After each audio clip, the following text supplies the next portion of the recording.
Bismillahirrahmanirrahim. Assalamualaikum warahmatullahi wabarakatuh. Baik, pada hari ini kita akan mempelajari materi tentang hukum-hukum dasar kimia. Sebenarnya ini masih bagian dari materi stoikiometri, tapi yang akan kita bahas bagiannya adalah hukum-hukum dasar kimia.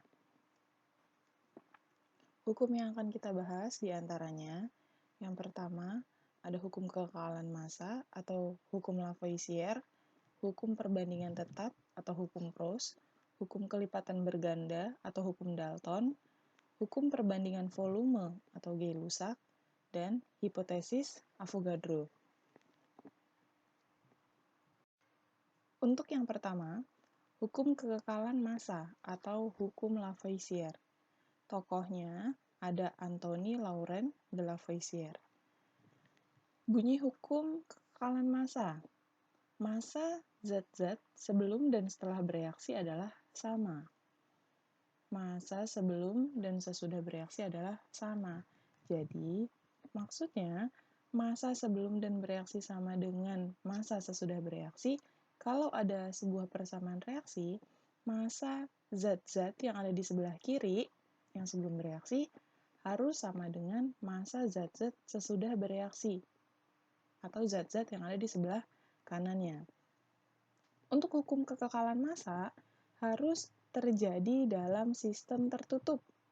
Karena kalau terjadi dalam sistem tertutup, berarti tidak ada zat yang di dalam sistemnya keluar atau zat yang ada di luar masuk ke dalam. Jadi harus terjadi dalam sistem yang tertutup. Contoh soal yang pertama, besi bermassa 21 gram direaksikan dengan 12 gram belerang, sehingga membentuk senyawa besi belerang. Tentukan massa besi belerang yang dihasilkan. Massa besi belerang yang dihasilkan. Kita jawab. Langkah pertama, kita tulis dulu. Yang direaksikan itu adalah besi dengan belerang. Menghasilkan besi belerang. Oke, yang ditanya, tentukan massa besi belerang yang dihasilkan. Kalau berdasarkan hukum kekekalan massa, berarti kita tuliskan massa besi yang bereaksi itu adalah 21 gram. Massa belerang yang bereaksi 12 gram. Berarti massa sebelum bereaksi harus sama dengan massa sesudah bereaksi. Jadi, 21 gram besi ditambahkan atau direaksikan dengan 12 gram belerang menghasilkan 33 gram besi belerang. Berarti hanya tinggal dijumlah ya. 21 ditambah 12, jadinya 33. Kita soal yang kedua. Pada pembakaran sempurna 36 gram magnesium dibutuhkan 22 gram gas oksigen. Dengan reaksi magnesium ditambahkan oksigen menghasilkan magnesium oksida. Persamaan reaksi ini belum setara ya. Pertanyaannya, berapa massa magnesium oksida yang dihasilkan? Oke, kita jawab. Langkah pertama, kita tulis dulu persamaan reaksi yang ada di soal. Persamaan reaksi itu belum setara. Ya. Sekarang kita setarakan. Kenapa dikalikan 2? Karena lihat, oksigen yang ada di sebelah kiri ini ada 2, yang di sebelah kanan ada 1. Berarti Mg kita kalikan 2, oksigennya kita kalikan 2, MgO-nya kita kalikan 2. Kita taruh di depannya berarti ya. Ternyata setelah dibuat seperti itu, Mg oksigen di sini dikalikan dengan setengah. Biar apa sih dikalikan dengan setengah? Oke, kita lihat ya. Karena tadi Mg-nya dikalikan dengan 2, oksigennya juga dikalikan dengan 2, MgO-nya dikalikan dengan 2. Nah, di sini ada penambahan perkalian. Oksigennya dikalikan dengan setengah. Biar apa? Karena kan oksigennya udah ada 2 nih. Jadi, setelah kita kalikan 2, kita kalikan setengah. Agar bisa dicoret. Setengah sama 2-nya. Jadinya 1. Ya, koefisiennya. Jadi jumlah atom Mg-nya ada 2, oksigennya ada 2, sama yang ada di sebelah kanan. Mg-nya ada 2, oksigennya juga ada 2. Persamaan reaksi ini sudah setara. Jadi kita tuliskan langsung. 36 gram magnesium direaksikan dengan 22 gram oksigen, menghasilkan 58 gram magnesium oksida. Hukum dasar yang kedua, hukum perbandingan tetap atau hukum Proust. Bunyinya, perbandingan massa unsur-unsur yang membentuk suatu senyawa adalah tetap. Tokohnya Joseph Louis Proust ya. Maksudnya, senyawa tersusun atas unsur-unsur dengan komposisi tertentu dan tetap. Contoh soal yang pertama. Senyawa karbon dioksida dibentuk dari unsur karbon dan oksigen dengan perbandingan massa karbon dan oksigen adalah 3:8. Jika unsur karbon yang bereaksi 1,5 gram, tentukan massa oksigen yang bereaksi dan massa karbon dioksida yang terbentuk. Kita jawab. Untuk memudahkan dalam menjawab pertanyaan ini, kita buat dalam bentuk tabel. Di sini kan ada karbon dan oksigen yang direaksikan. Kemudian massa karbonnya 3, oksigennya 8. Jika unsur karbon yang bereaksi 1,5, berarti kita tuliskan dulu semuanya di sini. Ada karbon, ada oksigen, ada karbon dioksida yang dihasilkan. Kemudian di sini kita tuliskan sisa karbon dan sisa oksigen yang bereaksi. Karbon yang bereaksi adalah 1,5. Berarti kita tentukan yang lainnya ya. Caranya gimana? Nih, untuk menentukan massa karbon yang ikut bereaksi, di persamaan yang kedua ini, berarti kita tuliskan massa karbon dikalikan dengan massa karbon dibagi dengan massa oksigen. Loh, kebalik ya. Maaf.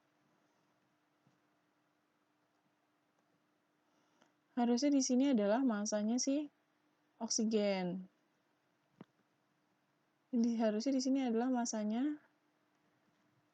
karbon sebagai pembanding ya. Massa oksigen dan massa karbon sebagai pembandingnya. Oke, setelah ini massa oksigennya adalah 8. Karena yang ditanya oksigen, jadi yang di atas oksigen. Per massa karbon. Dikalikan dengan massa si karbon yang bereaksi di persamaan keduanya. Kita tulis, berarti 8/3 dikali 1,5. Hasilnya adalah 4 gram. Untuk menjawab berapa massa karbon dioksida yang terbentuk. Massa CO2 yang ditanyakan ditaruhnya di atas. Yang diketahui ditaruhnya di bawah. Oke. Massa CO2 yang dihasilkan 11/3 massa karbon yang diketahui dikalikan dengan massa karbon yang bereaksi. Jadi hasilnya adalah 5,5 CO2 yang dihasilkan. Atau karena kita udah tahu nih di sini kan 4 ya. Berarti langsung saja kita jumlahkan massa karbon ditambahkan dengan massa oksigen. Hasilnya sama dengan 5,5 gram. Sama saja ya. Jadi karena semuanya pas, tidak ada yang tersisa. Oke. Contoh soal yang kedua. Perbandingan massa besi atau Fe dan belerang atau S dalam besi belerang. Perbandingannya 7 dibanding 4.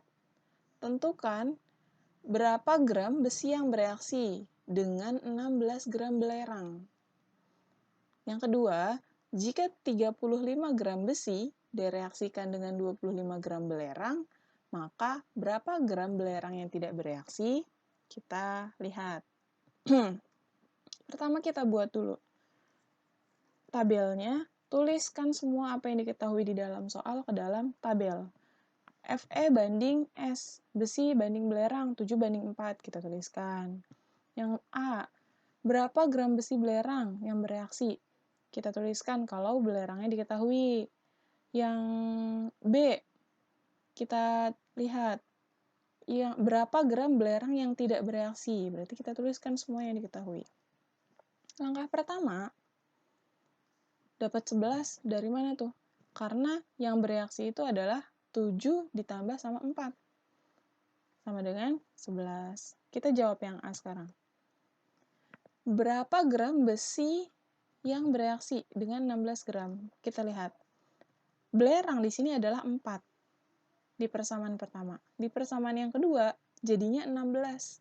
Berarti 4 dikalikan dengan 4 sama dengan 16. Ya, otomatis Fe yang bereaksi atau besi yang bereaksi juga harus dikalikan dengan 4. 7 dikali 4 sama dengan Oke, betul. 28. Berarti yang besi yang bereaksi adalah 28 gram. Loh, 44 dari mana? 44 ini adalah hasil penjumlahan dari 28 ditambahkan dengan 16. Jadi yang terbentuk besi belerangnya ada 44. Untuk soal yang B, jika diketahui ini, tadi tidak ada yang tersisa ya. Kok dikali 5? Iya, karena di sini Fe-nya 7 di persamaan yang pertama. Di persamaan yang ketiga, bisa dapat 35. Dari mana? 7 dikalikan dengan 5. Hasilnya adalah 35. Berarti, belerangnya harus dikalikan dengan 5 juga. 4 dikalikan dengan 5, harusnya berapa di sini? 20, betul. Kalau di sini ada 20 yang harusnya bereaksi, dari 25 pasti ada yang tersisa. Sisanya adalah 5. Jadi tidak semua bereaksi ya, karena ada yang tersisa juga. Otomatis besi belerang yang dihasilkan adalah 55. Dari mana? Dari 35 ditambahkan dengan 20. Semoga bisa dipahami. Hukum dasar yang ketiga, hukum kelipatan perbandingan atau hukum Dalton. Tokohnya John Dalton, bunyi hukumnya, jika dua unsur dapat membentuk lebih dari satu senyawa dengan massa unsur pertama pada senyawa-senyawa tersebut adalah sama, maka perbandingan massa unsur kedua pada senyawa-senyawa tersebut merupakan bilangan bulat sederhana. Kita lihat contohnya. Unsur nitrogen dan oksigen dapat membentuk dua senyawa yang berbeda. Senyawa yang pertama mengandung 12 gram nitrogen dan 16 gram oksigen. Senyawa yang kedua mengandung 12 gram nitrogen dan 32 gram oksigen. Berapa perbandingan massa nitrogen senyawa 1 dan senyawa 2? B. Perbandingan massa oksigen senyawa 1 dan senyawa 2. Kita jawab. Langkah pertama, buat dulu tabelnya. Apa yang ada diketahui di soal, dimasukkan semua ke dalam tabel. Yang bereaksi kan unsur nitrogen dan oksigen. Berarti kita buat nitrogen, oksigen. Ada berapa senyawa yang dihasilkan? 2 senyawa. Senyawa 1 dan senyawa 2. Senyawa satunya, nitrogen berapa? 12. Oksigennya 16. Senyawa 2, nitrogennya 12, oksigennya 32. Kita lihat yang A. Perbandingan nitrogen 1 dan nitrogen 2. Berarti nitrogen yang pertama dengan yang kedua. Berapa ini? 12 banding 12. Kalau disederhanakan, sama-sama dibagi 12, jadinya 1 banding 1. Yang B, perbandingan oksigen senyawa 1 dan senyawa 2. Maka dari itu kita tuliskan 16 banding 32. Kalau disederhanakan, sama-sama kita bagi 16. 16 bagi 16, 1. 32 dibagi 16 adalah 2. Jadi perbandingan massanya adalah 1:2. Atau sama ya tadi bilangnya. Ini ditanya perbandingannya saja ya. Perbandingannya hidrogen, klorin, dan HCl. Jawabannya adalah 1:1:2. Berarti itu perbandingan volumenya. Yang ditanya adalah perbandingan volume. Contoh soal yang kedua, sebanyak 60 ml gas hidrogen bereaksi dengan 40 ml gas klorin, menghasilkan 40 ml gas hidrogen klorida pada suhu dan tekanan tertentu dengan reaksi sebagai berikut. Tentukan perbandingan koefisien pada masing-masing gas yang terlibat. Perbandingan koefisien. Tadi ada bunyi hukumnya atau pernyataan. Perbandingan koefisien sama dengan perbandingan volume. Tapi di soal di sini yang diketahui adalah perbandingan volumenya. Yang kita cari perbandingan koefisien. Hanya dibalik saja ya. Kita tuliskan. Hidrogen bereaksi dengan klorin atau klorida, menghasilkan hidrogen klorida. Volumenya kita tuliskan. Hidrogen adalah 60, klorin itu ada 40, dan hidrogen klorida atau asam klorida sama dengan 40 ml.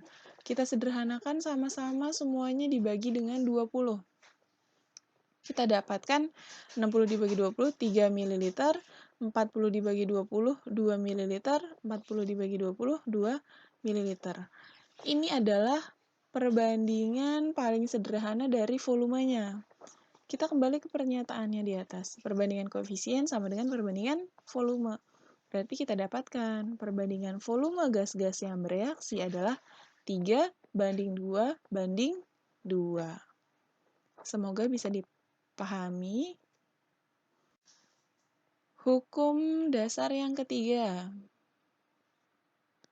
Yang terakhir, hipotesis Avogadro. Tokohnya ada Amedeo Avogadro. Bunyi hipotesis Avogadro ini, pada suhu dan tekanan yang sama, semua gas yang bervolume sama, bervolume sama memiliki jumlah molekul yang sama pula. Maksudnya, perbandingan volume gas-gas adalah perbandingan jumlah molekul yang terlibat di dalam reaksi. Pada hipotesis Avogadro ini, reaksinya harus terjadi pada suhu dan tekanan yang sama. Pada hipotesis ini ada rumus yang bisa digunakan, yaitu perbandingan volume A per volume B sama dengan molekul A per molekul B, sama dengan koefisien A per koefisien B. Tidak semua atau tidak ketiganya digunakan, tapi misal di soal yang ada adanya volume sama molekul, berarti kita pakai volume dan molekul ini aja. Kalau di soal adanya volume dan koefisien, berarti kita pakainya dua ini, koefisien dan volume. Yang ada di soal yang kita gunakan ya, seperlunya saja rumus yang kita gunakan. Contoh soal, untuk menghasilkan 16 molekul air, berapa jumlah molekul hidrogen dan molekul oksigen yang diperlukan? Reaksi yang terjadi, hidrogen ditambah oksigen menghasilkan H2O atau air. Persamaan reaksi ini belum setara. Kita setarakan dulu. Di awal kan hidrogennya ada 2 di sebelah kiri, oksigennya juga ada 2 di sebelah kiri. Setelah bereaksi, hidrogennya ada 2 di sebelah kanan, sedangkan oksigennya ada 1. Berarti semua kita kalikan dengan 2. Hidrogennya jadi ada 2, ini dikalikan dengan 2 dan setengah ya. Jadinya oksigennya 2, setelah bereaksi juga dikalikan dengan 2. Persamaan reaksi itu sudah setara. Ini kita kalikan 2 dan kita kalikan setengah. Di sini ada 2, 1, 2. Maksudnya apa? Di sini adalah perbandingan koefisien. 2, 1, dan 2.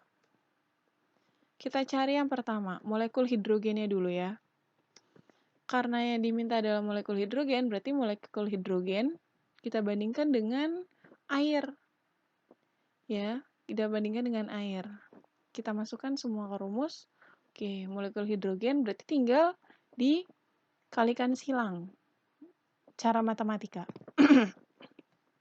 2:2, 2/2 dikalikan dengan 16. Berarti molekul H2O-nya adalah 16 molekul. Yang B, molekul oksigen. Berarti yang kita gunakan adalah molekul oksigen dengan koefisiennya yang ada di tanyakan. Yang diketahui air, berarti kita pakainya oksigen sama air perbandingannya. Kita tuliskan seperti biasa 1/2 dikalikan dengan 16. Jadi molekul oksigen yang dihasilkan adalah 8 molekul. Oke, baik, sudah habis. Semoga materi ini dapat dipahami. Sekian dan terima kasih.